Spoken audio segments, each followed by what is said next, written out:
ایک غلطی کرنا شریعت میں، ایک غلطی کرنا شریعت میں، ایک غلطی کرنا دعوت میں، ایک غلطی کرنا زیادتی کرنا کسی کے ساتھ، ایک زیادتی کرنا شریعت میں، ایک غلطی کرنا دعوت کے کام میں، ایک زیادتی کرنا اپنے ساتھیوں کے ساتھ، زیادتی کرنا ساتھیوں کے ساتھ۔ تو حضور اکرم صلی اللہ علیہ وسلم نے ان تینوں لائن کی غلطیوں میں غلط کرنے والے کے ساتھ کیا معاملہ کیا جائے اس کی تعلیم دی ہے۔ بیان کو لائک، شیئر اور چینل کو سبسکرائب کرنا مت بھولیے۔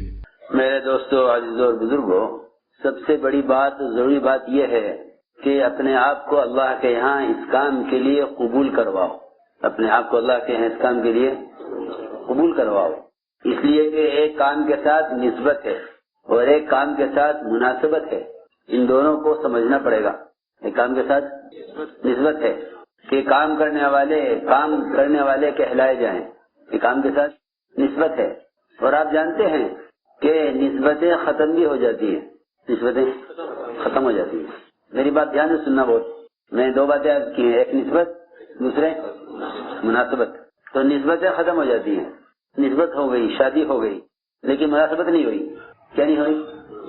مناسبت نہیں ہوئی، تو طلاق ہو جائے کہ بھئی کیا ہوا فلاں کا کہ جی طلاق ہو گئی، کیوں؟ نسبت تو ہو گئی تھی، کیا نسبت تو ہو گئی تھی لیکن آپس میں مناسبت نہیں ہوئی۔ بات بہت توجہ سننا، کچھ کہنا چاہتا ہوں، ایک نسبت ہے، ایک مناسبت ہے۔ ہمیں یہ جاننا چاہیے کہ ہمیں اس کام کے ساتھ نسبت ہے یا مناسبت بھی ہے، اس سے سوچنے کی بات ہے کہ ہمیں اس کام کے ساتھ نسبت ہے یا مناسبت بھی ہے۔ تو نسبتیں ہوتی ہیں، ختم ہو جاتی ہیں، اور اگر مناسبت ہو تو پھر تعلقات ہمیشہ باقی رہتے ہیں، ختم نہیں ہوتے۔ تو میں نے عرض کیا اس کام کے لیے اپنے آپ کو اللہ کے یہاں قبول کرواؤ۔ تو قبولیت کا تعلق قابلیت سے نہیں ہے، نہ مالی قابلیت سے، نہ عقلی قابلیت سے، نہ علمی قابلیت سے، اسی قابلیت کا کوئی تعلق نہیں ہے۔ لوگ سمجھتے ہیں کہ ہم اپنی قابلیت سے اللہ کے یہاں قبول ہو جائیں گے، قابلیت سے اللہ کے یہاں قبول ہو جائیں گے، نہیں، قبولیت کا تعلق قابلیت سے نہیں ہے۔ بہت سے ناقابل ایسے ملیں گے کہ اللہ نے ان سے بڑے بڑے کام لے لیے، اور بہت سے قابلیت والے ایسے ملیں گے کہ ان سے کوئی کام نہیں لیا گیا۔ اس سے معلوم ہو گیا کہ قبولیت کا تعلق قابلیت سے نہیں ہے، قبولیت کا تعلق قابلیت سے نہیں ہے، بلکہ قبولیت کا تعلق صفات قبولیت سے ہے۔ کس سے؟ صفات قبولیت، کہ اللہ رب العزت کو اس کام کے کرنے والوں سے جو صفات مطلوب ہیں وہ صفات عملی طور پر نظر آئیں، اس پر اللہ تعالیٰ جس کو چاہتے ہیں اپنے کام کے لیے منتخب کر لیتے ہیں۔ آپ جانتے ہیں اگر آپ کو اپنی فیکٹری کے لیے، اپنے کارخانے کے لیے، اپنی گاڑی کے لیے ڈرائیور چاہیے یا کوئی ملازم چاہیے، تو آپ ٹیمپرری طور پر اس کو رکھتے ہیں کہ آپ کی ملازمت پرماننٹ نہیں ہے بلکہ وقتی ہے۔ ہم آپ کو رکھ کے دیکھیں گے، ہم آپ کو رکھ کر دیکھیں گے کہ آپ ہمارے کام میں کے ہیں یا نہیں۔ میری بات دھیان سے سننا بہت، اس کام میں کچھ عرصہ چلنے کے بعد شیطان یہ تسلی دیتا ہے کہ تم قبول ہو گئے، تم اب قبول ہو گئے ہو، تو سمجھ لیتا ہے کہ میں مطلوب ہوں اور کام کو میری ضرورت ہے، کام کو میری ضرورت ہے۔ اور اللہ کی ذات بہت مستغنی ہے، اللہ کی ذات بہت مستغنی ہے۔ اللہ تعالیٰ نے صحابہ کو نبی کی صحبت اور نصرت کے لیے منتخب کیا ہے۔ تو اللہ تعالیٰ خود فرماتے ہیں صحابہ کے بارے میں، اللہ فرماتے ہیں ان کے بارے میں، صحابہ کے بارے میں فرماتے ہیں اللہ تعالیٰ، حالانکہ اللہ نے خود منتخب کیا ان کو۔ اللہ تعالیٰ خود فرماتے ہیں صحابہ کے بارے میں، ان تتولوا یستبدل قوما غیرکم، اگر تم نے کام نہ کیا تو ہم تمہیں ہٹائیں گے، دوسروں کو لائیں گے، تمہیں ہٹائیں گے، دوسروں کو لائیں گے۔ ڈرنے کی بات ہے بہت۔ تو میں نے عرض کیا کہ اپنے آپ کو اللہ کے احکام کے لیے قبول کرواؤ، اور قبولیت کا تعلق قابلیت سے نہیں بلکہ صفات قبولیت سے ہے۔ اللہ تعالیٰ موقع دیتے ہیں، پھر امتحان لیتے ہیں، کہ اس امتحان سے گزرو، ہم تمہارے عمل کو دیکھیں گے۔ تو وہ جو امتحان ہوتا ہے وہ امتحان بڑا سخت ہوتا ہے، اس میں ہر طرح حکم پورا کرنا ہے، اس میں یہ نہیں سوچنا ہے کہ یہ کام میرے کرنے کا ہے یا نہیں ہے، یہ کام میرے کرنے کا ہے یا نہیں ہے، یہ نہیں سوچنا۔ میں اس کی مثال دیتا ہوں سب سے پہلے کہ جو لوگ اور جو قوم، جو مخلوق اللہ کی عبادت میں سب سے آگے ہے، اس کا امتحان اتنا سخت ہے، اس کا امتحان اتنا سخت ہے۔ آپ جانتے ہیں دنیا میں جس کی پڑھائی جتنی سخت ہے اس کا امتحان بھی اتنا سخت ہے۔ سمجھ لیں پرائمری کا امتحان بہت آسان ہے، بچے سے کچھ پوچھ لیتے ہیں، بچے کچھ الٹا سیدھا جواب دے دیتے ہیں تو ان کو واہ واہ کہی جاتی ہے، شاباش بہت اچھی بات کہی، بہت اچھا جواب دیا، لیکن غلط جواب دیا ہے، اس کو ہمت افزائی کی ضرورت ہے. جی ہاں، لیکن اوپر کی جماعتوں کے امتحانات بڑے سخت ہوتے ہیں، ان کے امتحانوں کی ان کی سخت نگرانی ہوتی ہے، ان کی سخت نگرانی ہوتی ہے. بالکل معاملہ اللہ کے یہاں بھی اسی طرح ہے. اللہ رب العزت نے امتحان لیا ملائکہ کا، ایک حکم دیا فرشتوں کو آدم کو سجدہ کریں. یہ امتحان بہت سخت تھا، سب نے حکم پورا کر دیا سوائے ابلیس کے. اس نے حکم پورا کرنے سے انکار کیا کہ تم یہاں سے نکل جاؤ، تم کام کے نہیں ہو. کیونکہ اللہ رب العزت حکم لاتے ہیں قابلیت دیکھنے کا، صفات قبولیت دیکھنے کے لیے کہ اس میں اطاعت کتنی ہے. تو یہ حکم لائے اللہ رب العزت حیثیت کے خلاف حیثیت. جی ہاں، ابلیس کی ایک حیثیت تھی. اللہ حکم لائے حیثیت کے خلاف کہ سجدہ کرو آدم کو، اور سب نے سجدہ کیا سوائے ابلیس کے. کیوں نہیں کیا؟ کہ یہ حکم میری حیثیت کے خلاف ہے، یہ حکم میری حیثیت کے خلاف ہے. یہ مثال ہے اس کی. تو وہاں سے نکلا کہ یہ حکم میری حیثیت کے خلاف ہے. یہ کہیں کہ اللہ رب العزت کے کسی بھی حکم کو اپنی حیثیت کے مقابلے مت دیکھو، بلکہ اللہ کے حکم کی حیثیت اللہ کے عمل کی وجہ سے سوچو کہ اللہ کا حکم ہے، اس کو پورا کرنا ہے، اس کو ہر حال میں پورا کرنا ہے. اللہ کا حکم ہے. ہم یہ نہیں دیکھیں گے کہ یہ حکم اس وقت پورا ہوگا یا نہیں ہوگا. تو اللہ رب العزت حکم لاتے ہیں کبھی حیثیت کے خلاف، تو اس امتحان میں فرشتے کامیاب ہو گئے اور ابلیس ناکام ہو گیا، کیونکہ اس نے حکم کا مقابلہ حیثیت سے کیا اور اپنی حیثیت کا مقابلہ آدم سے کیا. انا خیر من، کہ میں ان سے بہتر ہوں، میرے ساتھ مجھے یہ حکم دینا میرے ساتھ زیادتی ہے، میرے ساتھ زیادتی ہے، اس لیے میں یہ نہیں کروں گا. ہاں کوئی اور حکم دیجیے، کوئی اور حکم دیجیے. دیکھو دھیان سے بات سننا، اللہ رب العزت کے یہاں امتحان کا یہ طریقہ ہے کہ ہم حکم لائیں گے حیثیت کے خلاف، یہ دیکھنے کے لیے کہ یہ حکم پورا کرتے ہیں یا نہیں کرتے. کیونکہ اگر احکام آتے ہیں طبیعت کے مطابق، حیثیت کے مطابق، ان کا پورا کرنا کوئی کمال کی بات نہیں ہے. کمال تو یہ ہے ہم حکم لائیں گے حیثیت کے خلاف. کبھی حکم لائیں گے معمول کے خلاف، یہ دیکھنے کے لیے ان میں اطاعت کتنی ہے. حکم لائیں گے کبھی معمول کے خلاف کہ ان میں اطاعت کتنی ہے. بیت المقدس کی طرف نماز ہوتی تھی، پھر حکم آیا کہ رخ پھیر لیجیے بیت اللہ کی طرف، تو صحابہ فوراً پلٹ گئے بیت المقدس سے بیت اللہ کی طرف. کیوں؟ ہم دیکھنا چاہتے تھے کہ کون رسول کا اتباع کرتا ہے اور کون اپنی رائے پر اڑ جاتا ہے، یا اپنی رائے پر یا اپنے قبلے پر اڑ جاتا ہے. صحابہ فوراً گھوم گئے آپ کے ساتھ ساتھ. تو میں نے عرض کیا کہ اللہ تعالیٰ کی طرف سے امتحان ہوتا ہے، ہم انہیں رکھ کر دیکھیں گے کہ یہ حکم کہاں تک پورا کرتے ہیں. حضور اکرم صلی اللہ علیہ وسلم نے ایک صحابی کے سے فرمایا جب انہیں باپ سے سب سے زیادہ محبت کرتے تھے، فرمایا ان سے کہ جاؤ اپنے باپ کا سر کاٹ کر لاؤ، وہ دوڑے. یہ نہیں پوچھا کہ کیا بات ہو گئی، کیوں؟ اس لیے کہ دین اطاعت کا نام ہے، یہ دین اطاعت کا نام ہے. وجہ نہیں پوچھی کہ کیا وجہ ہے، میرے باپ نے کیا جرم کیا ہے. میں آپ کا حکم پورا کر دوں گا، آپ مجھے وجہ بتا دیجیے. یہ کہیں کہ جو آدمی کسی حکم میں علت تلاش کرتا ہے وہ حکم کا انکار کر دیتا ہے کہ پہلے وجہ بتلاؤ. یعنی وجہ نہ پوچھو. اگر وجہ معلوم کرو گے تو پھر تم نے یہ حکم وجہ کے لیے پورا کیا ہے، حکم کے لیے پورا نہیں کیا. کیا تم نے وجہ معلوم کی ہے کہ کیوں؟ حکم میں علت نہ پوچھو، حکم پورا کر دو. تم امتحان میں کامیاب ہو جاؤ گے. تو صحابی دوڑے باپ کو قتل کرنے کے لیے. اور میں کہاں جا رہے ہو کہ آپ کا حکم ہے؟ نہیں پوچھوں گا کیوں. ابراہیم علیہ السلام کو حکم دیا کہ بیٹے کو ذبح کرو، تو یہ نہیں فرمایا کہ کیوں، معصوم ہے، اسے کوئی گناہ تو نہیں ہوا ہے اور معصوم ہے وہ، تو وجہ نہیں پوچھی، نہ اللہ سے پوچھی اور نہ بچے کو حکم دیا. بلکہ فرمایا ابراہیم علیہ السلام نے کہ اپنے معاملے میں تم خود غور کرو، اللہ کا حکم آیا ہے، اپنے معاملے میں غور کرو، اپنے معاملے میں خود غور کرو. تو بیٹے نے کہا افعل ما تؤمر، کہ آپ کو جو حکم دیا گیا ہے اسے پورا کیجیے۔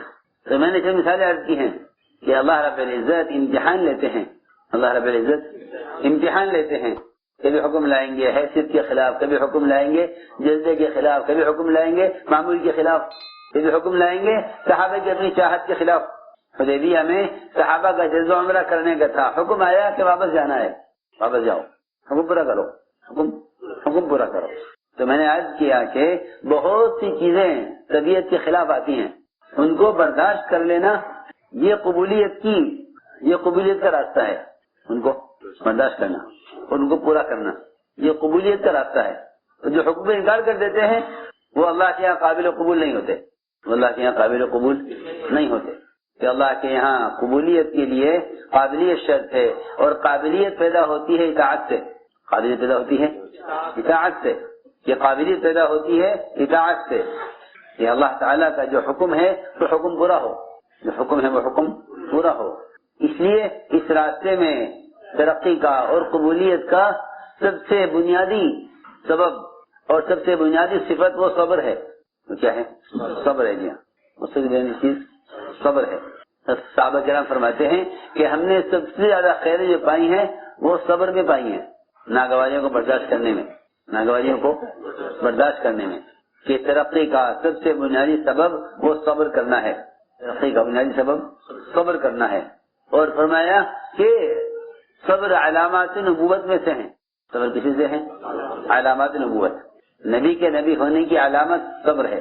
جو حضور اکرم صلی اللہ علیہ وسلم کی صفات کو اپنی کتابوں میں پڑھا کرتے تھے یہود اور نصارہ، وہ آ کر آپ کو صبر میں آزمایا کرتے تھے، آپ کو صبر میں آزماتے تھے، آپ کے ساتھ زیادتی کرتے تھے دیکھنے کے لیے کہ آپ کے اندر صبر کتنا ہے، آپ کے ساتھ زیادتی کرتے تھے آپ کے صبر کو جانچنے کے لیے کہ آپ میں صبر کتنا ہے۔ آپ صلی اللہ علیہ وسلم اپنے صبر سے اسلام اور اپنے صبر سے نبوت سمجھایا کرتے تھے، اس لیے کہ داعی کے مزاج میں انتقام نہیں ہوتا، داعی کے مزاج میں صبر ہوتا ہے، داعی کے مزاج میں صبر ہوتا ہے، انتقام نہیں۔ کیوں؟ اس لیے کہ وہ ہدایت کا طالب ہے، امت کی ہدایت کے لیے بھیجے گئے ہیں، تو یہ ہدایت کے لیے بھیجے گئے ہیں کہ وہ انتقام کا جذبہ نہیں رکھیں گے۔ انتقام کا جذبہ تو ہلاکت کو کے لیے تیار کرتا ہے، انتقام کے جذبے سے ہلاکت کا جذبہ پیدا ہوتا ہے، اور یہ کہیں کہ درگزر کرنے صبر کرنے سے ہدایت کا جذبہ پیدا ہوتا ہے۔ یہ دو الگ الگ جذبے ہیں، ایک ہلاکت کا جذبہ قوم کی اور ایک قوم کی ہدایت کا جذبہ، کہ نبی صبر کے ذریعے ہدایت کا جذبہ پیدا کرتے ہیں قوم میں بھی، اپنے ماننے والوں میں بھی، اور انبیاء علیہ السلام صبر کے ذریعے ترقی کرتے ہیں۔ میں نے عرض کیا کہ اپنے آپ کو اللہ کے یہاں قبول کرانے کے لیے بنیادی صفت صبر ہے، ورنہ غیر آپ کو آ کے آزماتے تھے صبر میں، کہ دیکھو یہ صبر میں کیسے ہیں، یہ صبر میں کیسے ہیں۔ حضور اکرم صلی اللہ علیہ وسلم صبر کے ذریعے بتلاتے تھے کہ ہم کیا چاہتے ہیں، ہم کیا چاہتے ہیں۔ آپ کے صبر سے معلوم ہوتا تھا کہ آپ کیا چاہتے ہیں، جی ہاں، اور ہماری بے صبری سے معلوم ہوتا ہے کہ ہم کیا چاہتے ہیں۔ ہاں بس دھیان سننا بات، انبیاء کے صبر سے قومیں سمجھ جاتی ہے کہ کیا چاہتے ہیں۔ انبیاء علیہ السلام قوم کی ہدایت چاہتے ہیں، قوم ہدایت کو نبی کے صبر سے سمجھتی تھی، قوم ہدایت کو نبی کے صبر سے، یہ قوم ہدایت کو نبی کے صبر سے سمجھتی تھی کہ یہ ہم سے کیا چاہتے ہیں۔ اس لیے حضور اکرم صلی اللہ علیہ وسلم کو آزمایا کرتے تھے، آ کر غیر آ کر آپ کو آزماتے تھے صبر میں، کہ دیکھیں ان میں صبر کتنا ہے۔ زید ابن سعنہ یہودی عالم تھے، انہوں نے سنا حضور اکرم صلی اللہ علیہ وسلم کے بارے میں، اور آئے اور آپ کو دیکھا اور دیکھ کر سمجھے کہ ہاں یہ نبی ہیں، لیکن یقین نہیں ہوا، یقین نہیں آیا، کیونکہ ہم نے اپنی کتابوں میں دیکھا تھا کہ وہ نبی ایسے ہوں گے کہ ان کے ساتھ جتنی زیادتی کی جائے گی ان کے اندر صبر اور تحمل اتنا زیادہ ہوگا، صبر و تحمل اتنا زیادہ ہوگا۔ اس چیز کو دیکھنے کے لیے زید بن سعنہ نے حضور اکرم صلی اللہ علیہ وسلم کے ساتھ زیادتی کی، آپ کے ساتھ زیادتی کی۔ دیکھیں کہ یہ جواب میں کیا کرتے ہیں، یہ جواب میں کیا کرتے ہیں، کہ یہ جواب میں کیا کرتے ہیں۔ چنانچہ حضور اکرم صلی اللہ علیہ وسلم کو ایک علاقے پر کہ مسلمانوں پر مال تقسیم کرنے کے لیے مال کی ضرورت تھی، تو آپ نے قرض مال چاہا، انہوں نے بطور قرض مال پیش کیا آپ کو، زید بن سعنہ نے، اور یہ کہا یہ مال آپ لیجئے اور یہ آپ استعمال کر لیجئے اور مجھے اس کے بدلے میں کھجوریں دے دیں۔ چنانچہ ایک تاریخ طے ہو گئی کہ اس تاریخ میں آپ کو سونے کے بدلے کھجوریں، آپ ان کو کھجوریں دیں گے۔ وہ تاریخ طے ہو گئی، وہ تاریخ طے ہو گئی۔ اس کے وقت کے آنے سے 3 دن پہلے زید بن ثانیہ نے آپ کو دیکھا، آپ بقی میں تھے۔ زید بن ثانیہ نے آ کر آپ کی زبان پکڑا، آپ کو دھکا دیا اور آپ سے سخت لہجے میں بات کی، آپ سے سخت لہجے میں بات کی، بڑی سخت بات آپ سے کی، آپ کو دھکا دیا اور یہ بھی کہا کہ تم قریشی ٹال مٹول کرتے ہو، وقت پر قرض ادا نہیں کرتے، حالانکہ ابھی 3 دن باقی تھے قرض کی ادائیگی میں۔ عمر رضی اللہ تعالیٰ عنہ یہ سارا منظر دیکھ رہے تھے، سارا منظر حضرت عمر دیکھ رہے تھے، یہ کیا ہو رہا ہے۔ حضرت عمر رضی اللہ تعالیٰ عنہ نے تلوار نکالی اور یہ عرض کیا، مجھے اجازت دیجیے میں اس کو قتل کر دوں، میں اس کو قتل کر دوں۔ حضور اکرم صلی اللہ علیہ وسلم نے حضرت عمر رضی اللہ تعالیٰ عنہ کو دبایا۔ ہاں، یہ نہیں کہ یہ میرے مسئول ہیں اور یہ میری پارٹی کے لوگ ہیں۔ آج کل لوگ اپنی حمایت کرنے والوں کو نوازتے ہیں اور ستانے والوں سے بدل لیتے ہیں۔ اس سے امت نہیں بنتی، اس سے امت نہیں بنتی، اس سے فرقے بنتے ہیں، سارے گروپ اس سے بنتے ہیں کہ اپنے ستانے والوں سے مقابلہ کرو اور ساتھ دینے والوں کو نوازو۔ یہ طریقہ نہیں ہے۔ نبوت کا طریقہ دوسرا ملے گا۔ نبوت کا طریقہ یہ ملے گا کہ جو آپ پر جان دینے والے ہیں ان کی جان مال تو کام میں لگائیں، ان کو تو آپ کچھ نہیں دیتے، اور جو آپ کو ستانے والے ہیں آپ ان پر احسان کرتے تھے۔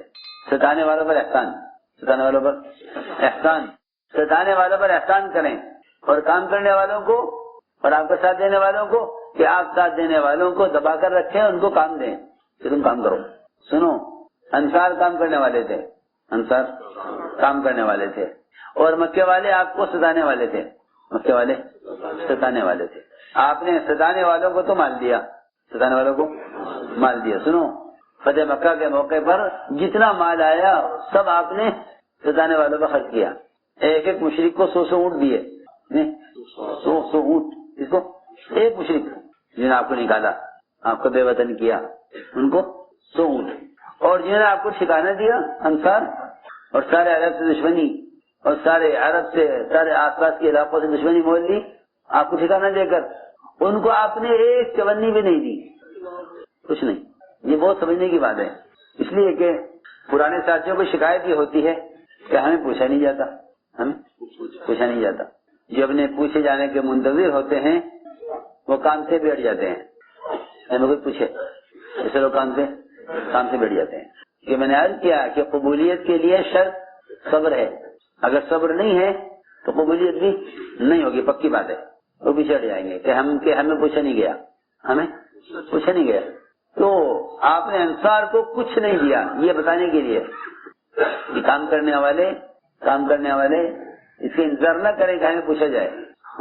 آپ نے انصار کو کچھ نہیں دیا، ایک پائی بھی نہیں دی، اور جتنا مال تھا سب دیا ستانے والوں کو، مہاجرین کو، مشرکین کو، سارا مال ان کو دیا۔ تو انصار میں کوئی نیا آدمی تھا، اسلام میں نیا داخل ہوا تھا، اسلام میں نیا داخل ہوا، کیونکہ مال کی بات نیا آدمی کرے گا، پرانا کوئی نہیں کرے گا۔ مال، عہدہ، مقام، یہ کون کرے گا؟ نیا آدمی، پرانا آدمی بات نہیں کرے گا۔ اس لیے کہ جو جتنا پرانا ہوتا جاتا ہے اس کے لیے آخرت بھی قریب ہوتی جاتی ہے۔ پرانا ہونا آخرت کے قریب، جی ہاں، اور نیا کہ نیا دنیا کے قریب، نیا دنیا کی زیادہ قریب ہوتا ہے، اور پرانا آخرت کے۔ پرانا ہونے کا مطلب یہی ہے کہ جو جتنا پرانا ہوگا اس میں آخرت کا اتنا خوف زیادہ ہوگا، آخرت کا خوف زیادہ ہوگا۔ جو آخرت کا خوف ہوگا اس کے لیے دنیا سے بچ کے نکلنا بہت آسان ہے۔ دنیا میں وہ پھنستے ہیں جن کے سامنے آخرت نہیں ہوتی۔ تو ایک نیا آدمی انصار میں، اس کی زبان سے یہ نکل گیا، اس کی زبان سے یہ نکلا کہ سارا مال آپ نے مشرکین کو اور کفار کو اور جو نئے اسلام میں داخل ہوئے مہاجرین اور مہاجرین کو، ان کو مال دیا، ہمیں کچھ نہیں دیا۔ یہ بات چلی، آپ تک پہنچ گئی۔ حضور اکرم صلی اللہ علیہ وسلم نے انصار کو جمع کیا اور آپ تشریف لے گئے اور کہا آپ نے انصار سے کہ اے انصار، تم کیا چاہتے ہو؟ اگر تمام لوگ جانور اور مال سونا چاندی اپنے گھروں میں لے جائیں اور تم اللہ کے رسول کو لے جاؤ اپنے گھر میں، کیا چاہتے ہو؟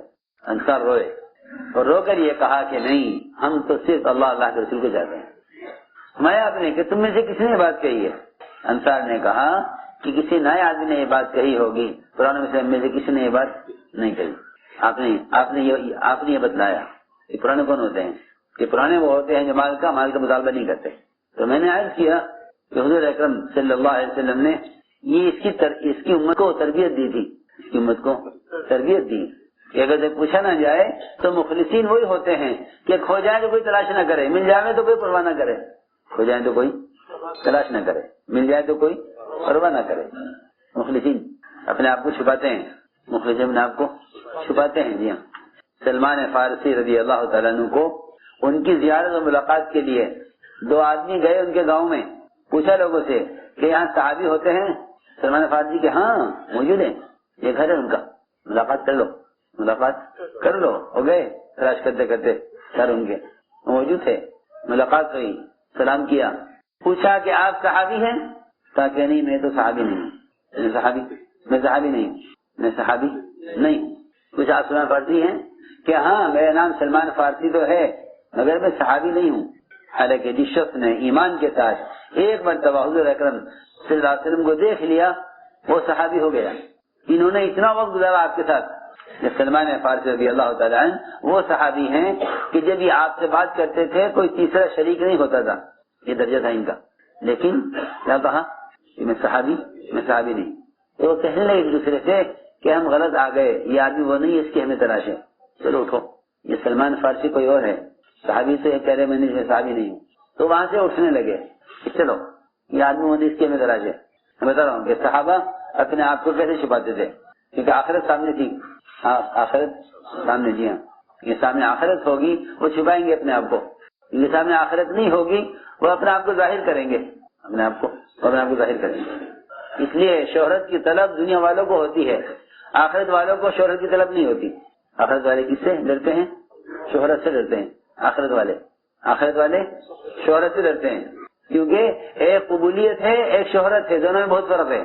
مشہور ہونا الگ ہے، مقبول ہونا الگ ہے. جی ہاں، ایک آدمی مشہور ہے اور ایک آدمی مقبول ہے، دونوں میں بہت بڑا فرق ہے. دونوں میں بہت بڑا فرق ہے. دیکھو یاد رکھنا کہ مقبولیت تو ہوتی ہے محبت کے ساتھ، جی ہاں سنو، کیونکہ اللہ رب العزت آسمان سے اعلان کرتے ہیں کہ فلاں ابن فلاں سے اللہ محبت کرتے ہیں، لوگوں تم بھی اس سے محبت کرو. یہ اعلان کہاں سے ہوتا ہے؟ آسمان سے. جی ہاں، یہ حدیث میں ہے. ایک آسمان پر، پھر دوسرے آسمان پر، پھر تیسرے آسمان پر، یہاں تک کہ آسمان دنیا پر اعلان آتا ہے، پھر زمین میں وہ اعلان اتارا جاتا ہے لوگوں کے دلوں میں کہ فلاں ابن فلاں سے اللہ محبت کرتے ہیں، تم بھی اس سے محبت کرو. عجیب بات ہے، تم بھی اس سے محبت کرو. میری بات یاد رکھنا کہ اگر یہ صفات چھپ کر بھی آدمی کو عبادت کرے گا تو اللہ رب العزت اس کی محبت لوگوں کے دل میں ڈالیں گے، چاہے انہوں نے اس کو عبادت کرتے ہوئے نہ دیکھا ہو. اور چھپ کر بھی کوئی گناہ کرے گا تو اللہ دل میں نفرت ڈال دیں گے اس کی، چاہے اس کے گناہ کو کسی نے دیکھا نہ ہو. کوئی آدمی چھپ کر گناہ کرے، کہ اس کی نفرت لوگوں کے دل میں بیٹھ جائے گی، حالانکہ اس کو گناہ کرتے ہوئے دیکھا نہیں ہے. اور کوئی چھپ کر عبادت کرے، اللہ رب العزت اس سے محبت کریں گے اور مخلوق اس سے محبت کرے گی، چاہے انہوں نے اس کو یہ عبادت کرتے ہوئے نہ دیکھا ہو. یہ اصل بات ہے. تو صحابہ کرام شہرت سے اپنے آپ کو چھپاتے تھے. انہوں نے کہا کہ میں صحابی نہیں ہوں. وہاں سے اٹھے تو یہ کہنے لگے کہ آپ سلمان فارسی نہیں ہیں؟ تو نام میرا وہی ہے. آپ نے وسلم کو نہیں دیکھا؟ کیا دیکھا ہے؟ یہ دیکھا ہے. تو آپ صحابہ سے بھی انکار کر رہے ہیں. اور بیٹھ گئے، دونوں بیٹھ گئے. تو یہ فرمایا سلمان فارسی رضی اللہ تعالیٰ عنہ نے کہ دیکھو صحابی تو ہونے کا فیصلہ تو جب ہوگا جب آپ کے ساتھ جنت میں داخلہ ہو جائے. آپ کے ساتھ جنت میں داخلہ ہو جائے. اس سے پہلے کوئی کہے ہم صحابی، اگر آپ کے ساتھ داخلہ ہو گیا جنت میں کیسے کہہ سکتے ہیں صحابی؟ عبداللہ بن عامر العاص رضی اللہ تعالیٰ عنہ جب موت کا وقت قریب آیا تو رونے لگے. لوگوں نے تسلی دی، کیوں رو رہے؟ آپ کو تو بڑے موقع ملے ہیں، بڑی جنگیں آپ نے لڑی ہیں اور بڑے کارنامے آپ نے انجام دیا، آپ کیوں گھبرا رہے؟ تو فرمانے لگے کہ ہم پر 3 دور گزرے ہیں. ایک دور گزرا ہے ہم پر کفر کا، اسلام سے پہلے، اس وقت مر جاتے تو یقیناً جہنم میں جاتے. اور ایک دور گزرا ہم پر اسلام کا، اور اسلام کا دور گزرا ہے فقر کا. اسلام کا دور فقر کا، اس کا فقر کا، غربت کا، تنگی کا، فاقے کا، اگر اس دور میں مر جاتے تو یقیناً جنت میں جاتے۔ اس کے بعد استقبال کا زمانہ آ گیا، پھر مال آ گیا، عہدے آ گئے، تو اب نہیں معلوم کہ جنت کا فیصلہ ہوگا یا جہنم کا۔ یعنی کہ جتنا پرانا ہو جائے اتنا مطمئن ہو جائے، یعنی جتنا پرانا ہو اتنا بے فکر ہو، کہ نہیں جتنا پرانا ہے اتنا فکر۔ ہمارے 3 دور گزرے ہم پر، ایک کفر کا، دوسرے اسلام کا اور فقر کا، اور تیسرے مال اور استقبال کا۔ اس دور میں ہم جیسے جا رہے ہیں، جس دور میں مال اور استقبال آ گیا، پتہ نہیں کیا ہوگا آخرت میں۔ تو ہم نے عرض کیا ہے کہ صحابہ اپنے آپ کو چھپاتے تھے، تو یہ فرمایا حضرت سلمان فارسی رضی اللہ تعالیٰ عنہ نے کہ میں نہیں کہہ سکتا کہ میں صحابی ہوں جب تک آپ کے ساتھ حشر نہ ہو جائے، جب تک جنت کا داخلہ نہ ہو جائے۔ تو میں نے عرض کیا کہ شہرت اور قبولیت میں بہت بڑا فرق ہے۔ آدمی مشہور ہو مقبول بھی ہو یہ نہیں ہو سکتا، مشہور بھی ہو مقبول بھی ہو یہ نہیں ہو سکتا۔ یہ قبولیت اور شہرت الگ الگ چیزیں ہیں۔ قبولیت کا تعلق صفات سے ہے، قبولیت کا تعلق صفات سے ہے۔ اس لیے ہم نے عرض کیا کہ حضور اکرم صلی اللہ علیہ وسلم نے اپنے صحابہ کو صبر کا عادی بنایا، صحابہ کو آپ نے صبر کا عادی بنایا۔ تو زید بن ثانیہ نے یہ دیکھنا چاہا تھا کہ آپ نبی ہیں یا نہیں، آپ کے ساتھ زیادتی کی، تو آپ نے یہ دکھلایا کہ ہمارے یہاں زیادتی کا بدلہ زیادتی سے نہیں ہوتا، ہمارا یہاں زیادتی کا بدلہ احسان سے ہوتا ہے۔ دیکھو یہ بہت ضروری بات ہے، زیادتی کا بدلہ احسان سے۔ احسان کرو تاکہ تمہیں ستانے والا سمجھے کہ تم کیا چاہتے ہو۔ میری بات ذرا دھیان سے سننا، آدمی جس سے محبت کرنا چاہتا ہے وہ اس کو تکلیفیں دے کر آزماتا ہے، کہ یہ مجھے چھوڑنے والا تو نہیں ہے، اگر چھوڑنے والا ہے تو تکلیف سے مجھے چھوڑ دے گا، جس کو تکلیف دوں گا تو مجھے چھوڑ دے گا۔ اگر یہ سچا ہے تو تکلیفوں کے باوجود مجھے چھوڑے گا نہیں، اور اگر یہ اپنی چاہت میں مخلص نہیں ہے تو یہ مجھے چھوڑ دے گا۔ یہ اصول ہے یہ محبت کرنے والوں کا، کہ عاشق کو معشوق ستاتا ہے کہنے کے لیے، یہ اس کی طلب کا امتحان لینے کے لیے کہ اس میں طلب سچی ہے یا جھوٹی ہے۔ میں مثال دے رہا ہوں، بہت تکلیفیں دیتا ہے، تو سچے محبت کرنے والے ہوتے ہیں وہ برداشت کرتے ہیں یہاں تک کہ وہ جان لیتا ہے کہ یہ مجھ سے محبت کرنے میں سچا ہے۔ انبیاء کی ابتلا کی اصل وجہ یہی ہے کہ اللہ تعالیٰ نے اپنا محبوب بنانے کے لیے ان کو اس سے گزارتے ہیں، اس سے گزارتے ہیں۔ تو انبیاء علیہ السلام یہ سارے حکم پورے کر کے دکھلاتے ہیں، پھر اللہ ان کو منتخب کرتے ہیں، انی جاعلک للناس اماما، کہ ابراہیم ہم نے تمہیں امام بنا دیا کیونکہ تم نے کام پورا کر دیا، فاتمہن، احکام کو پورا کرنا اور صفات کو اندر پورا کرنا۔ اصل بات یہ ہے، تو میں نے عرض کیا کہ زید بن ثانیہ نے آپ کو آزمایا، تو آپ نے بتلایا کہ ہاں ہم نبی ہیں، کیوں کہ ہم تو ہدایت چاہتے ہیں، تو آپ نے احسان کیا ان پر۔ حضرت عمر پر احسان نہیں کیا، سنو غور سے، یہ نہیں فرمایا عمر تم نے میرا ساتھ دیا تم یہ لے لو، یہ نہیں، بلکہ آپ نے حضرت عمر کو ہی ڈانٹا، لو تمہارے جانثار اور تمہارے ساتھ دینے والے، آپ ہمارے عمر ہی کیا تم نے اس کو تلوار دکھلا دی۔ یہ نہیں فرمایا کہ عمر دیکھا اس نے کیا کیا میرے ساتھ۔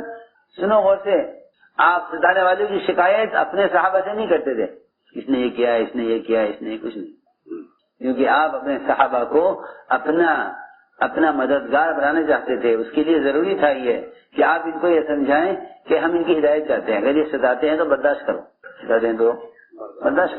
اور یہی ہوا کہ آپ نے عمر سے فرمایا عمر ہی کیا کیا تم نے، جس کو تم نے تلوار کیوں دکھلائی؟ مجھ سے کہتے میں اس کا حق ادا کروں،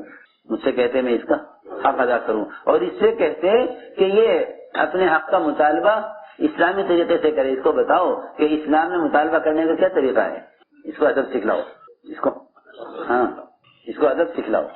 دیکھو کتنی اچھی بات ہے، اس کو ادب سکھلاؤ، کیونکہ یہ بیچارہ واقف نہیں ہے، یہ واقف نہیں ہے اسلام کے طریقوں سے۔ جاہل کا طریقہ ہے کہ گریبان پکڑ لیا، دھکا دے دیا، یہ جاہلوں کا طریقہ ہے کہ اپنی بات کو منوانے کے لیے لڑو نہیں، لڑائی تو تبلیغ میں ہے ہی نہیں۔ جی ہاں، اصول کے لیے لڑنا یہ تو سب سے بڑی بے اصولی ہے، سب سے بڑا بے عقل بے اصول ہے وہ جو اصول کے لیے لڑے۔ یہ کیوں لڑ رہے ہو؟ تو اصول کے لیے کیوں لڑ رہے؟ اصول کے لیے۔ سب سے بڑا بے اصولی ہے جو کس کے لیے لڑے؟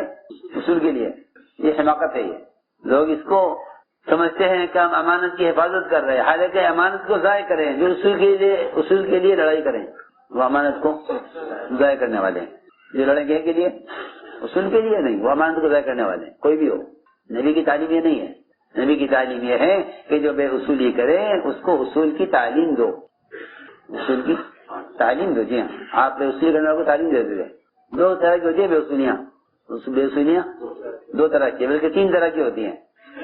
ایک غلطی کرنا شریعت میں، ایک غلطی کرنا شریعت میں، ایک غلطی کرنا دعوت میں، ایک غلطی کرنا زیادتی کرنا کسی کے ساتھ، ایک زیادتی کرنا شریعت میں، ایک غلطی کرنا دعوت کے کام میں، ایک زیادتی کرنا اپنے ساتھیوں کے ساتھ، زیادتی کرنا ساتھیوں کے ساتھ. تو حضور اکرم صلی اللہ علیہ وسلم نے ان تینوں لائن کی غلطیوں میں غلط کرنے والے کے ساتھ کیا معاملہ کیا جائے اس کی تعلیم دی ہے. جی ہاں، تعلیم ہے نا آپ کی. تو امت کو دین سکھانا ہوگا تو کس کے طریقے پر سکھلاؤ گے؟ آخر کے طریقوں پر کہ نہیں، نبی کے طریقے پر.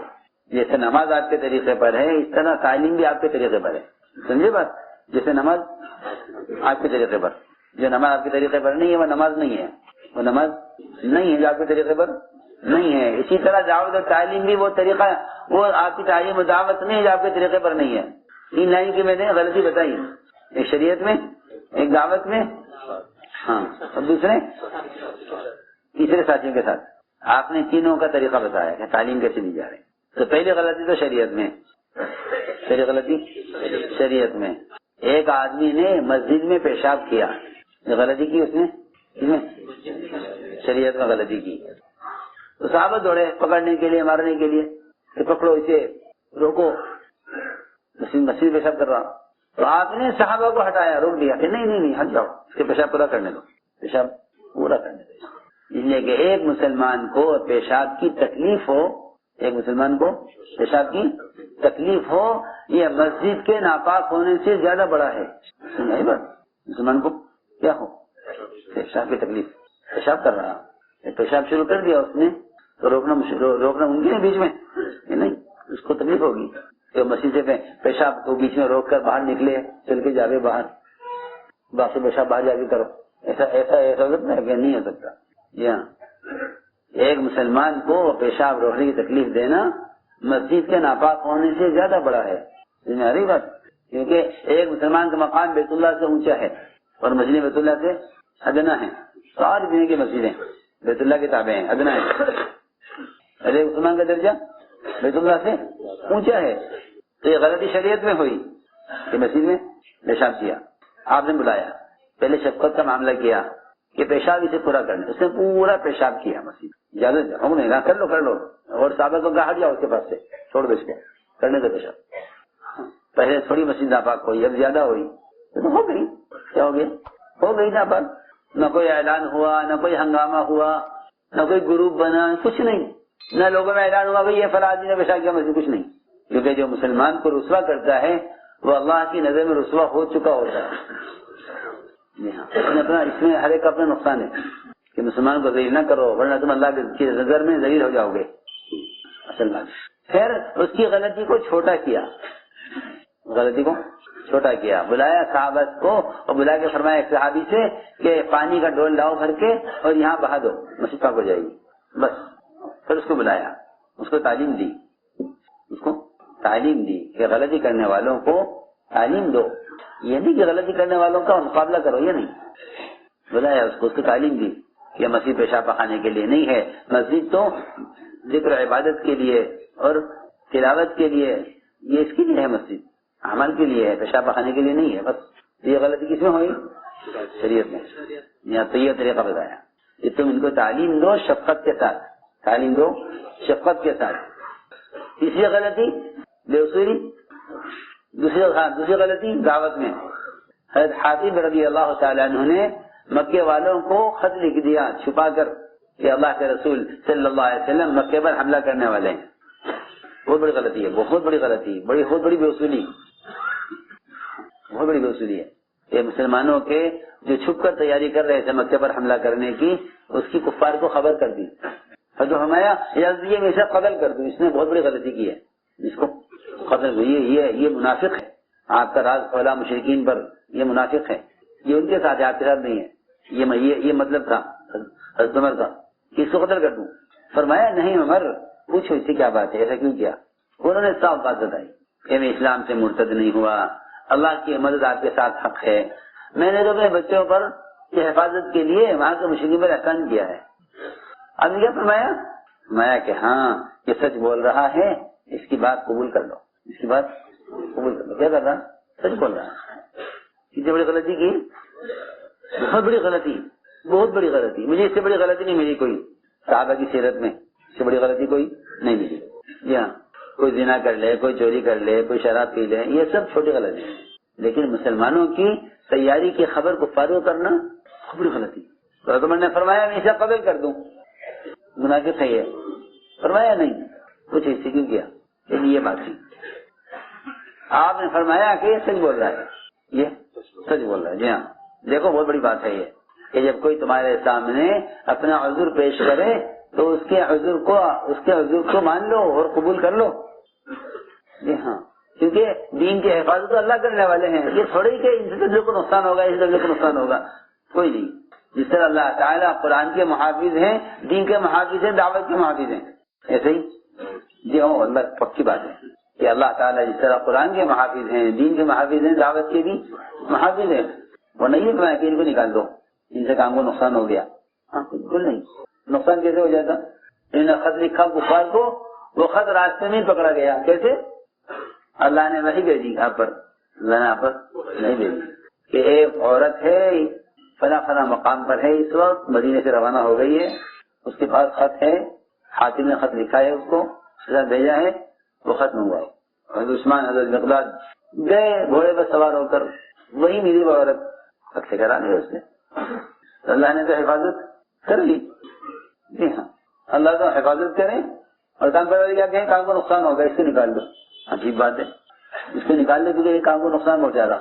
جی ہاں، حالانکہ اللہ کرے حفاظت کرا، تم کام کرو، اللہ تو فرمائے کہ حفاظت میں کر رہا ہوں، تم کام کرو، اور یہ کیا کہیں کیسے نکالے، اس سے کام کو نقصان ہوگا۔ اتنا بڑا نقصان ہوتا اگر خط پہنچ جاتا لیکن پھر بھی نقصان نہ ہوتا، کیونکہ جو دین کے کام کو نقصان پہنچاتے ہیں کہ اللہ تعالیٰ ان سے خود نمٹتے ہیں، اللہ ان سے خود نمٹتے ہیں۔ جی ہاں، اللہ کے نبی کی اور نبی کے بعد کام کرنے والوں کی اللہ خود مدد کرنے والے ہیں، اللہ خود مدد کرنے والے ہیں۔ سنو کہ اللہ خود مدد کرنے والے ہیں۔ تو میں نے ایک بات یہ اور عرض کی ہے، یہ دعوت میں غلطی ہے، بے اصولی۔ آپ نے کیا کیا؟ عمر تم اسے کیسے قبول کر سکتے ہو؟ یہ تو بدری صحابی ہے، کیا ہے؟ ہاں، یہ نہیں کہا کہ بدری صحابی تو کیا ہوگا، غلطی ہو گئی نکال دو گے، نہیں، بدری صحابی ہے کہ جب کسی غلطی ہو ساتھیوں میں سے تو ان کی قربانیوں کو یاد کرو، کوتاہیوں کو نہیں، ان کی قربانیاں یاد کرو، کوتاہیوں کو یاد کرو، قربانی یاد کرو، ان کی کیا قربانیاں ہیں، کوتاہیاں نہیں دیکھو۔ ہمارا کہ یہ بدری صحابی ہیں، اللہ فرما چکا ہے اہل بدر کے بارے میں، اہل بدر تم جو چاہو کرو میں تمہیں معاف کر چکا، اللہ نے فرما دیا، اعملوا ما شئتم قد غفرت لكم۔ یہ مثال ہے، کام میں بے اصولی ہو گئی۔ تیسری بات ہے کہ کوئی آپ کو ستاوے، کوئی آپ کو ستائے، آپ کیا کریں کہ آپ ستانے والے سے بدلہ نہ لیں بلکہ اس پر احسان کریں۔ تو یہ موقع اس کا تھا کہ عمر رضی اللہ عنہ نے تلوار نکالی کہ زید بن ثانیہ کو قتل کر دیں۔ اب ہمارے عمر کیا کیا تم نے؟ اس کو اسلام میں طریقہ بتاؤ کہ اسلام میں اپنے حق کا مطالبہ کیسے کیا جاتا ہے، حق کا مطالبہ کیسے کیا جاتا ہے، ایک بات۔ اور مجھ سے کہو کہ میں اس کا حق ادا کروں، اس لیے کہ حق والے کو اپنے حق کا مطالبہ کرنے کا پورا حق حاصل ہے۔ تم جاؤ، ان کو لے جاؤ اور ان کو ان کا حق دو، اور ان کو 20 سا کھجوریں زیادہ دو، ان کو ان کا حق دو، 20 سا کھجوریں زیادہ دو، ان کو لے جاؤ، ان کو ان کا حق دے دو اور 20 سا کھجوریں زیادہ دو۔ یہ کہہ کر عمر نے ہسبینڈ لے گئے ان کو اور ان کو ان کا حق دیا، 20 سا کھجوریں زیادہ دی۔ تو کہنے لگے کہ عمر میرا حق تو پورا ہو گیا، قرضہ میرا پورا ہو گیا، یہ زائد کیوں دے رہے ہو؟ یہ زائد اس لیے دے رہا ہوں کہ مجھے حضور اکرم صلی اللہ علیہ وسلم نے حکم دیا ہے کہ تم نے اس کو ستایا ہے، اس کو تم نے قتل کی دھمکی دی ہے، اس پر احسان کرو۔ یہ نہیں کہ ہمارے ساتھ کیا کیا، اس کا کوئی ذکر نہیں، تم نے اس کے ساتھ کیا کیا۔ سنو احسان اذیت کے بدلے میں احسان. تو زید بن ثانیہ نے فوراً کلمہ پڑھا اشہد ان لا الہ الا اللہ. جو وہ یہودی تھے اسلام میں داخل ہوئے. حضرت نے فرمایا کہ زید تم نے عالم ہوتے ہوئے جہاد کی حرکت کی؟ کہنے لگے عمر بات یہ ہے میں تو آپ کو دیکھتے شکل سے سمجھ گیا تھا کہ نبی ہیں، لیکن ہماری کتاب میں لکھا ہوا ہے کہ ان کے ساتھ زیادتی جتنی زیادتی کی جائے گی ان کے صبر میں اتنا اضافہ ہوگا. وہ میں دیکھنا چاہتا تھا وہ میں دیکھنا چاہتا تھا ان کے ساتھ معاملہ کر کے تو میں نے عرض کیا کہ اپنے آپ کو اللہ کے یہاں قبول کرواؤ. قبول کا تعلق وہ صفت قبولیت سے ہے جس میں سب سے بنیادی چیز صبر ہے. بنیادی چیز صبر ہے. جی ہاں، کہ اس راستے میں صبر کرنا ایسا لازم ہے جیسا گاڑی کے لیے پیٹرول لازم ہے. گاڑی کے لیے پیٹرول لازم ہے. وہ اندر پیٹرول جلتا ہے، مشین میں پیٹرول کیا ہوتا ہے؟ جلتا ہے. جی ہاں، کہ اس طرح صبر سے دل دکھتا ہے کہ اس راستے میں چلنے کا ایندھن ہے. جیسے تیل گاڑی کے چلانے کے لیے ایندھن ہے، جہاں تیل ختم وہاں سفر ختم. اسی طرح تبلیغ میں ہے، جہاں صبر ختم ہو جائے گا وہاں ان کا سفر بھی ختم ہو جائے گا. ہاں پکی بات ہے. چھوڑ دے گا کام کہ صبر نہیں ہوتا. صبر نہیں ہوتا. یہ صبر کی مثال ہے کہ صبر کی کوئی مدت نہیں ہے. دعوت میں صبر کی مدت نہیں ہے. ہاں، دعوت میں صبر کی مدت نہیں ہے. اس طرح کفر میں خواہش کی مدت نہیں ہے کہ بھئی کتنے سال ہمیں خواہش پوری کرنی ہے. نہیں، تو موت تک. کافر کے لیے دنیا خواہش کی جگہ موت تک ہے، اور مومن کے لیے صبر کا میدان موت تک ہے. جی ہاں، دونوں کے لیے میدان ہے. کافر کے لیے خواہش کا میدان موت تک، اور مومن کے لیے صبر کا میدان موت تک. جی ہاں، حضور اکرم صلی اللہ علیہ وسلم نے حضرت ابو ذر سے یہی فرمایا تھا کہ ابو ذر تم صبر کرتے رہنا یہاں تک کہ ہم سے مل لینا قیامت میں. ملاقات ہونے پر صبر ہوگی تم سے. اس وقت تک صبر کرنا. 2 4 5 سال 6 سال کچھ نہیں بتا کے گئے. ہاں، یہ سمجھنے کی بات ہے کہ ہم صبر کب تک کریں کہ صبر کی تبلیغ میں دعوت میں کوئی مدت نہیں ہے. صبر کی دعوت میں کوئی مدت نہیں ہے. حضور اکرم صلی اللہ علیہ وسلم کی زندگی سے آپ کے طریقوں سے صبر سیکھو. جی ہاں، تو صبر ایندھن ہے. یہ بڑی صفت ہے کہ اللہ کی یہاں قبولیت کے لیے سب سے بنیادی صفت یہ ہے، کیونکہ صبر سے تربیت ہوتی ہے اور صبر سے ترقی ہوتی ہے. کہ حضور اکرم صلی اللہ علیہ وسلم میں جو حالات آئے ہیں وہ آپ کو نوازنے کے لیے آئے ہیں. آپ نے فرمایا کہ جو ہمارے راستے کی طرف آئے اس پر حالات اور اس پر مصائب اس پانی کے سیل سے زیادہ قوت سے آتے ہیں جو پانی پہاڑ کی چوٹی سے نیچے کی طرف آتا ہے. پہاڑ کی چوٹی سے لیکن ہم نے جھرنے چلتے ہیں پانی کے اوپر سے نیچے. اس پانی کے اندر بڑی قوت ہوتی ہے. شیطانوں کو سرکا دیتا ہے وہ پانی کی قوت. اوپر سے پانی آتا ہے. اس پانی کا مقابلہ کر سکتا ہے کوئی؟ نہیں کر سکتا. تو فرمایا کہ جو ہمارے کام کی طرف آئیں گے ان پر حالات اور صبر اور ان پر اذیتیں اور ناگواریاں اس پانی سے بھی زیادہ قوت سے آئیں گی جو پانی پہاڑ کی چوٹی سے نیچے کی طرف آتا ہے. اس سے بھی زیادہ مطلب شکایت کریں میرے ساتھ یہ ہو گیا، ہمارے ساتھ یہ ہو گیا، ہمارے ساتھ یہ ہو گیا. کہ راستہ پکڑا ہے اذیتوں کا اور شکایت کرے کہ اذیت کیوں آ رہی ہے، اذیت کیوں پیش آئی. آنے کا راستہ سارا راستہ ہی اذیتوں کا ہے. جی ہاں، سارا راستہ ہی اذیتوں کا ہے. اذیتوں میں چلنا سکھلایا. جی ہاں، کہ اذیتوں میں چلو. اس لیے ہم نے عرض کیا کہ اپنے آپ کو اللہ کے یہاں قبول کرواؤ. کہ اس کام میں آگے بڑھنے کے لیے 2 چیزیں ہیں، ایک صفات قبولیت اور دوسرے قربانی.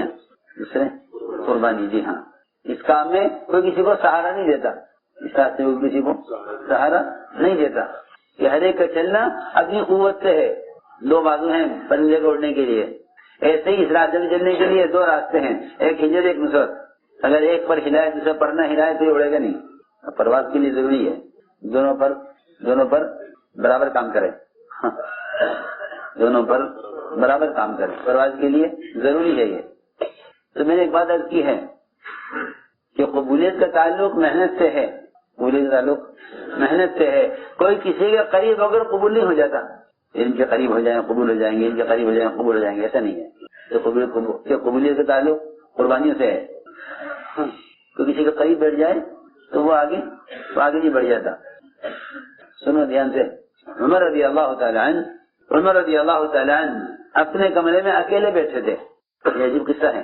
کمرے میں اکیلے بیٹھے تھے. 2 آدمی آئے, سہیل بن عمرو اور حارث بن ہشام. دھیان سننا بات, یہ دونوں محنت کے میدان میں نہیں تھے. یہ دونوں محنت کے میدان میں نہیں تھے. یہ دعوت کی محنت میں لگتے نہیں. دوسرے لوگ کام کر رہے تھے, میدانوں میں جا کے محنت کر رہے تھے, علاقوں میں جا کے دعوت دے رہے تھے. یہ دونوں محنت کے میدان میں نہیں تھے. سننا بات دھیان سے بہت. تو انہوں نے دیکھا حضرت عمر اکیلے بیٹھے ہیں اندر داخل کمرے میں. تو ایک حضرت عمر کے دائیں بیٹھ گیا, ایک بائیں بیٹھ گیا حضرت عمر کے قریب. اور دونوں کا خیال ہوا کہ ہمیں بڑا اونچا درجہ مل گیا. سنو میری بات توجہ سے بہت. لوگ کوشش کرتے ہیں کس طرح شورا میں آ جاؤں. جی ہاں, کس میں آ جاؤں؟ شورا میں. جی ہاں, میرا شورا میں نام آ جائے, میرا شورا میں کوئی درجہ بن جائے. ہاں, وہ لوگ اسی کوشش کرتے ہیں شورا میں آ جاؤں. کہ شورا میں آ جاؤں گا تو پھر کوئی کچھ نہیں کر سکے گا. میں جی ہاں سنو غور سے بات, میں ضروری بات کر رہا ہوں. حالانکہ شورا میں آنا تو بعد کی بات ہے. پہلے تو آدمی صف اول میں آئے گا, پھر اس کے بعد امامت پر آئے گا. کس آئے گا؟ جی ہاں, امامت کا کہاں ہے مسلح؟ صف اول کے آگے. جی ہاں, یہ بات نہیں پڑے گی بہت توجہ سے جا کر. کہاں امام مسلح؟ صف اول سے آگے. جی ہاں, جی ہاں. ایسا نہیں ہے کہ آدمی صف اول میں تو آئے نا اور امامت پر آ جائے کہ نہیں, پہلے صف اول میں آئے گا. کس میں آئے گا پہلے؟ صف اول میں. جی ہاں, پہلے کس میں آؤ؟ صف اول میں آؤ. صف اول کا مطلب یہ صرف نماز کی صف نہیں, بلکہ کہ قربانی میں صف اول پر آؤ, اطاعت میں صف اول پر آؤ, اخلاص میں صف اول پر آؤ, استقامت میں صف اول پر آؤ, ہر چیز میں صفات میں صف اول پر آؤ. ہاں, اس کے بعد شورا کا نمبر آئے گا. ہاں, میں کچھ کہنا چاہتا ہوں. ہاں, یہ نہیں کہ ہسنوں کے داغائے بیٹھ گئے تو ہم نے تو بڑا اچھی جگہ مل گئی, ہمیں کون ہٹائے گا یہاں سے؟ تو میں نے قریب کر دیا. سنو دھیان سے, کسی بڑے کے قریب بیٹھ جانے سے آدمی مقبول نہیں ہو جاتا. سنو, یہ دونوں بیٹھے تھے, ابن عمر اور حارث بن ہشام. ایک عمر کے دائیں بیٹھا, ایک بائیں بیٹھا. اب آنے شروع ہوئے میدان سے مہاجرین انصار, محنتیں کر کے, بڑے بڑے لمبے لمبے سفر کر کے لوگوں کو میدانوں میں اللہ کی طرف بلا کر محنت کر کے آئے. تو جب بھی آئے تو عمر نے فرمایا کہ بھائی سہیل تم ذرا پیچھے ہٹو. ہاں بھائی آگے آؤ, کیا کر کے آئے؟ ظاہر بات ہے, جو کام کر کے آئیں گے وہ ذمہ داروں کے قریب آئیں گے, کارگزاری سنائیں گے. آپ نے یہ کام کیا تھا, یہ کام کر کے آئے. اب سوچیے, آپ میں مثال دیتا ہوں چھوٹی سی تاکہ بات آسان ہو جائے. ایک آپ کا دوست ہے اور ایک آپ کا ملازم ہے. ایک آپ کا دوست ہے, ایک آپ کا ملازم ہے. آپ نے ملازم کو اسی کام کے لیے بھیجا ہے. کام کو بھیجا, اس کو ملازم کو. تو ملازم جب آئے گا تو آپ یہ نہیں کریں گے جاؤ جاؤ بعد میں بات کریں گے, بھی دوست بیٹھا ہے. اب تم کیا کر کے آئے, میرے کام میں کیا ہوا؟ اس کا اہم کام ہے دنیا کا. وہ دوست کو معذرت کرے گا, بھائی آپ کا تھا, ایک منٹ ٹھہرو, میں اس سے بات کروں. کیا کر کے آئے, میرا کام ہے. اسی بات ہے کہ جو مجاہدین ہوتے ہیں اللہ کے دین کی محنت کے, وہ ذمہ داروں کے قریب آ جاتے ہیں, اور جو محنت کے میدان میں نہیں ہے وہ پیچھے ہٹ جاتے ہیں. حضرت میں نے فرمایا سہیل پیچھے ہٹو تھوڑا, ان کو آگے لاؤ. پیچھے ہٹ گئے وہ, کیونکہ کام والوں کو تو کام والوں سے ملنا ہے. پھر دوسرے ادھر بیٹھے تھے, حارث بن ہشام, ادھر سے لوگ آئے حضرت سے بات کرنے کے لیے, یہ کیا کام کر کے آئے, کیا تقاضے ہیں. تو ان سے کہا تم پیچھے ہٹو, ان کو آگے لاؤ. آگے آ گئے. اب جو بھی آ گئے جماعت انصار مہاجرین کی کام کر کے حضرت عمر کے پاس, جب لوگ آنے شروع ہوئے باہر سے, تو جو بھی آ گئے ان کو دیکھیں یہ کون ہے, یہ کون ہے. نہ یہ گشت میں تھے, نہ یہ تعلیم میں تھے, نہ یہ مشورے میں تھے, نہ یہ سالانہ خروج میں تھے, نہ یہ تشکیل میں تھے, نہ یہ محنت کے میدان میں تھے. یہ کون ہے یہ؟ ہاں, سمجھنا چاہیے اس بات کو. تو جو بھی آگے ان کو پیچھے ہٹا رہے, جو بھی آئے ان کو, بھائی آپ ایسا آپ ذرا پیچھے ہٹ جائیے, مجھے تمہارے سے بات کرنی. تو حضرت عمر بات کر رہے تھے, لوگ آگے بڑھ کر سن رہے تھے, اور جو بھی آگے بڑھنا چاہتا تھا وہ ان کو پیچھے تھا. تو روایت میں ہے یہ دونوں پیچھے ہٹتے ہٹتے کمرے سے باہر نکل گئے. ان کے لیے کمرے میں گنجائش ہی نہیں رہی. دونوں باہر, کمرہ بھر گیا. حضرت عمر کے ساتھ دیکھنے والوں سے کمرہ بھر گیا, اور یہ باہر نکل آئے. تو وہ بھی بہرحال زمانے کے لوگ تھے, اس زمانے کے تھے نہیں کہ جھگڑا کرتے, لڑائی کرتے, ہمیں نکال دیا, کچھ نہیں. ہاں, اس زمانے کے لوگ تھے. میں نے کیا کہا کہ دیکھو آج ہمارے ساتھ کیا ہوا. تم نے جواب دیا کہ دیکھو بھائی, اس کا امیر پر, ذمہ دار پر کوئی الزام نہیں ہے, اس کا الزام ہمارے اپنے اوپر ہے. اگر ہم ان لوگوں کے ساتھ میدان میں ہوتے محنت میں, تو تمہارے ہمیں پیچھے کیوں کرتے, ہمیں پیچھے کیوں کیا جاتا. تقاضے ان کو بھی دیے گئے, ہمیں بھی دیے گئے, انہوں نے تقاضے پورے کیے, ہم نے پورے نہیں کیے, اس لیے یہ آگے بڑھ گئے, ہم پیچھے ہٹ گئے, سب چلے گئے لوگ, فارغ ہو گئے. یہ دونوں دوبارہ داخل ہوئے اندر, اکبر کے پاس آئے اور آ کر کہا مومنین آپ پر کوئی الزام نہیں, آپ پر کوئی الزام نہیں. اکبر نے فرمایا دیکھو ہم نے کام کے تقاضے ان کو بھی دیے تھے, تم کو بھی دیے تھے, انہوں نے پورے کیے, تم نے پورے نہیں کیے. یہ آگے بڑھ گئے, پیچھے ہٹ گئے. تو اس سے ان دونوں نے کہا امیر المؤمنین اب آپ یہ بتائیے کہ جو غلطی ہم سے ہو گئی, ابھی اس غلطی کا کیا علاج ہے؟ ہمیں تو کوئی ایسے راستہ بتائیے کہ ہم کام کرنے والوں کے ساتھ ہو جائیں. اور تمہوں نے فرمایا دیکھو دنیا میں تمہارے ان کے ساتھ ہونا تو مشکل ہے, کیونکہ یہ قربانی میں کام میں آگے چلے گئے. عجیب بات ہے عمر نے. اکبر نے فرمایا کہ یہ ہو سکتا ہے کہ تم دونوں ابھی مدینہ منورہ چھوڑ کر الگ الگ ملکوں میں چلے جاؤ اور وہاں دین سے محنت کرتے رہو یہاں تک کہ اسی ملک میں مر جاؤ. تو میں امید کرتا ہوں کہ شاید تمہارا حشر ان کے ساتھ ہو جائے. دنیا میں تو ساتھ اب ہو نہیں سکتا, قیامت میں ساتھ ہو سکتا ہے, لیکن شرط کیا ہوگی وہ ساتھ ہونے کی کہ تم فلاں ملک میں جاؤ دونوں اور وہاں جا کر کام کرتے رہو, کبھی واپس نہ آؤ, وہیں مر جاؤ.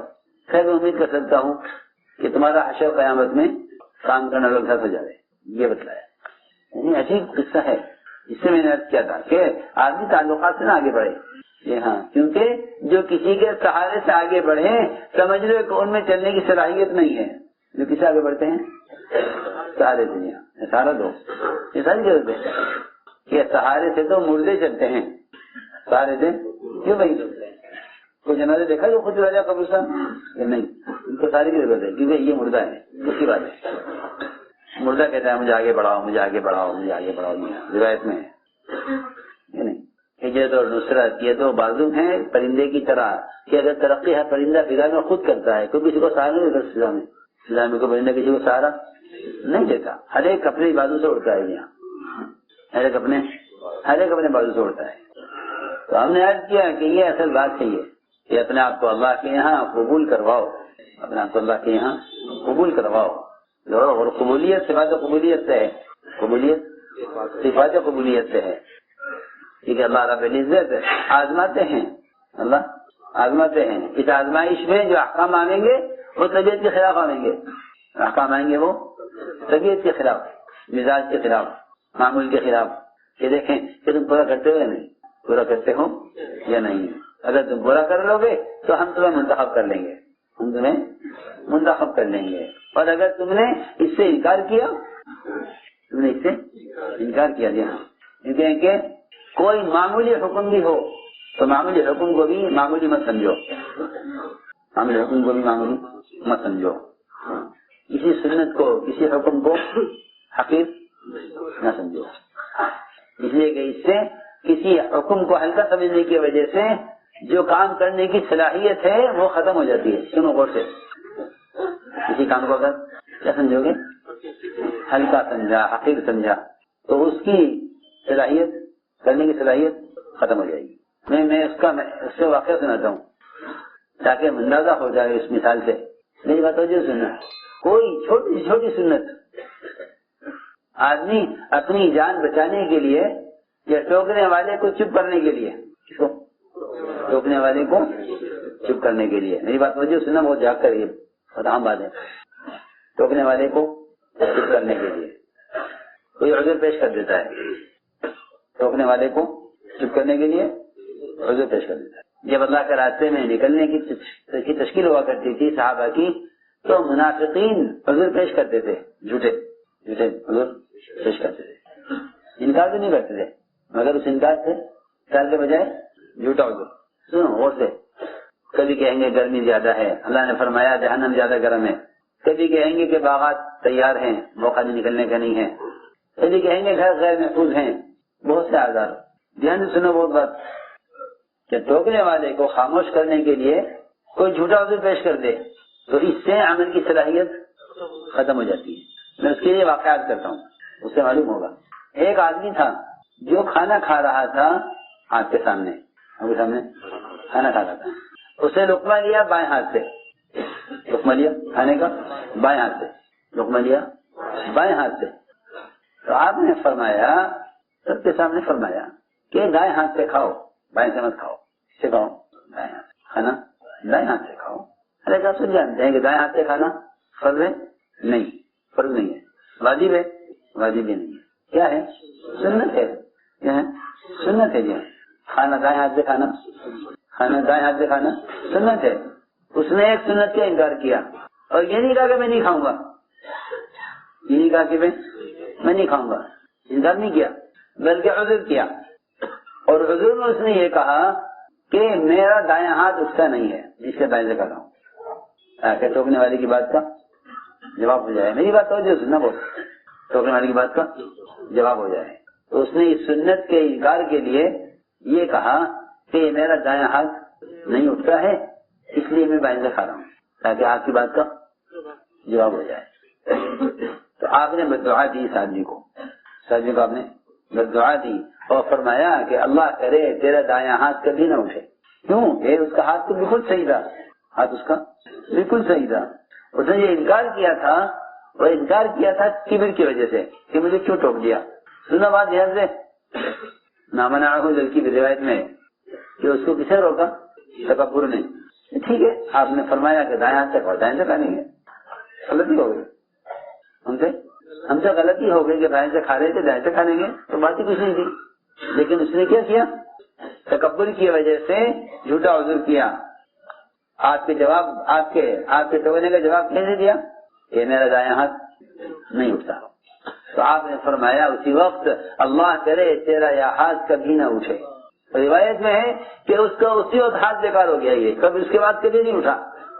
سوچنے کی بات ہے، بہت ڈرنے کی، لیکن کسی بھی حکم کو ہلکا نہیں سمجھنا چاہیے کہ جب ایک دائیں ہاتھ سے کھانے کی سنت کا، دائیں ہاتھ سے کھانے کی سنت کا انکار کر دینے سے ہاتھ ضائع ہو سکتا ہے، تو یہ دین کے بڑے بڑے احکام ہیں، ان کا انکار کر دینے یا ان کے لیے کوئی جھوٹا عذر پیش کر دینے سے کتنی صلاحیتیں، قوتیں ختم ہو جائیں گی۔ یہ سوچنے کی بات ہے کہ اگر تم نے احکام کا انکار کیا تو پھر یہ کہیں کہ وہ قوتیں بھی نہیں ہوں گی جو انسان اپنی ضرورت پوری کر لے، انسان اپنی ضرورت پوری کر لے۔ دایاں ہاتھ جس سے سارے کام وہ کیا کرتا تھا، وہ ہاتھ اس کا ہمیشہ کے لیے ختم ہو گیا، ہمیشہ کے لیے ختم ہو گیا۔ یہ نہیں کھانے کے لیے رہا، کسی بھی کام کے لیے نہیں۔ میں نے مثال دی ہے، اللہ کے کسی حکم کو حقیر مت جانو، اللہ کے کسی حکم کو حقیر مت جانو کہ ایک سنت کو ہلکا سمجھنے کی وجہ سے وہ تمام ضروریات اس کا ہاتھ چل ہو گیا۔ روایت میں ما منعہ الا الکبر، کہ اسے انکار کیا تکبر کی وجہ سے، انکار کیا ہے کبر کی وجہ سے۔ اس لیے میرے عزیز دوستوں، اپنے آپ کو اللہ کے یہاں قبول کرواؤ۔ اس میں صفات قبولیت اصل ہیں، قابلیت اصل نہیں ہے۔ صفات قبولیت اصل ہیں، قابلیت اصل نہیں ہے، قابلیت اصل نہیں ہے۔ صفات قبولیت میں سے قبولیت کے یہ صفات اصل ہیں، قبولیت کے لیے صفات اصل ہیں کہ یہ صفات آتی ہیں جب محنت صحیح طریقے سے کی جاتی ہے، محنت صحیح طریقے سے کی جائے۔ اس لیے کہ ہر سماجت ہے کہ کسی چیز کی حقیقت اتنی کھلتی ہے جتنا اس کے لیے مجاہدہ ہوتا ہے۔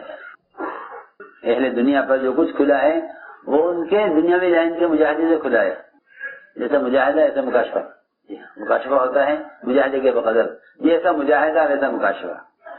ایک مجاہدہ زمیندار کا ہے کہ وہ زمین سے کیا چاہتا ہے؟ غلہ چاہتا ہے، جی ہاں، کاشتکار، کاشتکار۔ اس کا مجاہدہ کتنا ہے کہ وہ زمین کے اتنا ہی اندر جاتا ہے جہاں اس کو بیج ڈالنا ہے، بس چند انچ پر، 1 فٹ پر، بس جہاں اس کو بیج ڈالنا ہے۔ اس کا مجاہدہ اتنا ہی ہے، اس کا مکاشفہ بھی اتنا ہی ہے۔ اس کو نہیں معلوم زمین میں تیل بھی ہے، زمین میں لوہا بھی ہے، زمین میں سونا بھی ہے، زمین میں گیس بھی ہے، اسے نہیں معلوم، اسے نہیں معلوم، اور اس کو حاصل بھی نہیں کر سکتا کہ اگر آپ کو زمین سے گیس اور زمین کے اندر سے کوئلہ اور پتھر اور زمین کے اندر سے سونا چاندی نکالنا ہے تو پھر محنت کا میدان اس سے کہیں زیادہ بڑا ہے۔ یہ نہیں کہ آپ غلے کے لیے مجاہدہ کریں اور آپ کو سونا مل جائے، ایسا نہیں ہوگا، ایسا ہی ہے نا؟ اور آپ غلے کے لیے مجاہدہ کریں اور آپ کو پیٹرول مل جائے، ایسا ہوگا؟ یہ نہیں، ایسا نہیں ہوگا۔ پیٹرول تو بہت مہنگا ہے، پانی بھی نہیں ملے گا۔ میری بات میں آ رہی ہے؟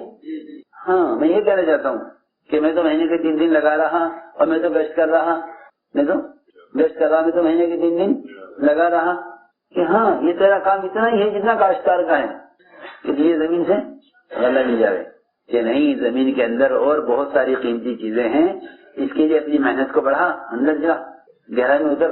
کہاں اتر؟ گہرائی میں اتر. جی ہاں، گہرائی میں اترو، گہرائی میں اترو. حضور اکرم صلی اللہ علیہ وسلم نے اپنے صحابہ کو محنت کے میدان میں ڈالا ہے. ہاں، یہ نہیں کہ وہ تھوڑی سی محنت کر کے آ جائیں کہ جی ہم نے تو کام کر لیا، کام نہیں ہوا. سنو غور سے. طفیل ابن عمر دوسی رضی اللہ عنہ اپنی قوم کو دعوت دینے چلے، قوم کو دعوت دینے چلے. یہ کہہ کر گئے کہ میری حیثیت ہے قوم میں، قوم میری حیثیت ہے، میں جیسا کہوں گا قوم ایسا کرے گی.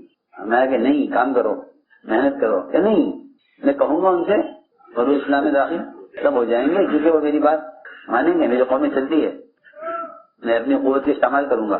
حیثیت ہے میری حیثیت ہے قوم میں. جی ہاں، ایسی اسی طرح روایت میں میری قوم میں چلتی ہے، میری قوم میں چلتی ہے. تو گئے، قوم کو دعوت دی، سب نے انکار کر دیا. قوم میں ہم اسلام نہیں لائیں گے، ہم اسلام نہیں. پھر واپس آئے، آ کر عرض کیا کہ آپ دعا کر دیجیے ان سب کے لیے، ہلاک ہو جائیں سب. میں نے دعوت دی، اسلام سے انکار کر رہے ہیں. میں نہیں، جاؤ محنت کرو قوم میں. پھر یہ فرمایا کہ اے طفیل، لوگ کانوں کی طرح ہوتے ہیں، سونے چاندی کی کانوں کی طرح. سونے چاندی کی کانیں ہوتی ہے نا، سونے چاندی کانوں کی طرح ہیں. تم جاؤ محنت کرو، جا کر محنت کرو.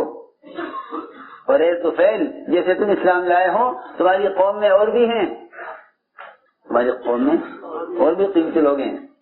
جی ہاں، تمہارے جیسے اور بھی ہیں قوم میں. جا کے محنت کرو. پھر گئے واپس اور محنت کرتے رہے. آپ نے ہجرت بھی کر لی، غزوہ خندق بھی ہو گیا، احد بھی ہو گیا، بدر بھی ہو گیا.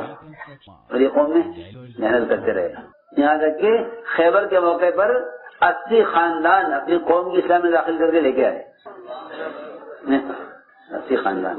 میں نے اس پر غلط کی دی کہ ہو گیا، ہم تو گشت کر لیا، ملاقاتیں کر لی تو ہو گیا. ایسا نہیں ہے.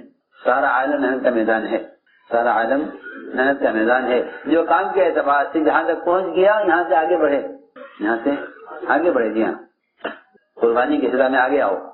فرماتے تھے میں اس کام سے چاہتا ہوں کہ حضور اکرم صلی اللہ علیہ وسلم امت کو جہاں چھوڑ کر گئے تھے، امت وہاں پہنچے. جہاں آپ چھوڑ کر گئے، امت وہاں پہنچے. اس لیے میں نے عرض کیا کہ محنت کا میدان بہت بڑا ہے. یہ نہیں کہ ہمارا معمول پورا ہو رہا ہے. یہ نہیں، زمین کے اندر اور بھی قیمتی چیزیں ہیں. اور نیچے اترو. جن کو سونا چاندی ہاتھ لگ جاتا ہے وہ دیکھیں گے غلے کو، تو ان کو تو غلے سے زیادہ اچھا غلہ ملے گا. ہاں، یہ میں کرنا چاہتا ہوں. یہ قیمتی جواہر ہیں اندر. جا کے محنت کی تو سارے محدثین کے امام ابو ہریرہ انہی کی قوم میں سے آئے جن کی ہلاکت کے لیے بدعا کرانے کے لیے راستے آئے تھے. یہ آئے تھے کس لیے؟ ہلاکت کی بدعا کر دیں، ہلاک ہو جائیں. نہیں، جاؤ محنت کرو. تو کون آئے ان کی قوم میں سے؟ ابو ہریرہ. جی ہاں، سب سے بڑے حدیث کے امام اور حافظ کون؟ جی ہاں، سب سے بڑے محدث صاحبوں میں ابو ہریرہ انہی کے قوم میں سے. ہم نے عرض کیا کہ محنت کا میدان بہت بڑا ہے. محنت کا میدان بہت بڑا ہے. اپنے آپ کو کام کے تقاضوں میں اور قربانی میں آگے لاؤ. کام کے تقاضوں میں قربانی میں آگے لاؤ. جی ہاں، کہ قدم پر قدم اٹھاؤ. فرماتے تھے ہمیں قربانی کا چبوترا نہیں بنانا ہے، ہمیں تو قربانی کی عمارت بنانی ہے. آگے بڑھو. سیڑھی بنانی ہے. کیا بنانی؟ سیڑھی. جی ہاں، سیڑھی. سیڑھی کا مطلب یہ ہے کہ آدمی ایک سیڑھی چھوڑے تو پیچھے والے سیڑھی پر آوے. یہ اصولی بات ہے کہ امت جب آگے بڑھے گی، جب آگے والے آگے بڑھیں گے. اس لیے عزم کرو، ارادے کرو کہ انشاءاللہ ہمیں اپنے آپ کو اللہ کے یہاں صفات سے قبول کروانا ہے اور قربانیوں کی اگلے سطح پر آنا ہے. ماشاءاللہ جو 4 میں لگائے ہوئے ہیں 3 مرتبہ وہ بیرون کے لیے کھڑے ہوں، کھلے خرچ کے ساتھ اپنے آپ کو پیش کریں. جماعتیں بن کر آئی ہیں بہار سے، بیرون کے لیے بھی پیش کریں اپنے آپ کو اور خرچے بتائیں، اخراجات کھلے. ایک غلطی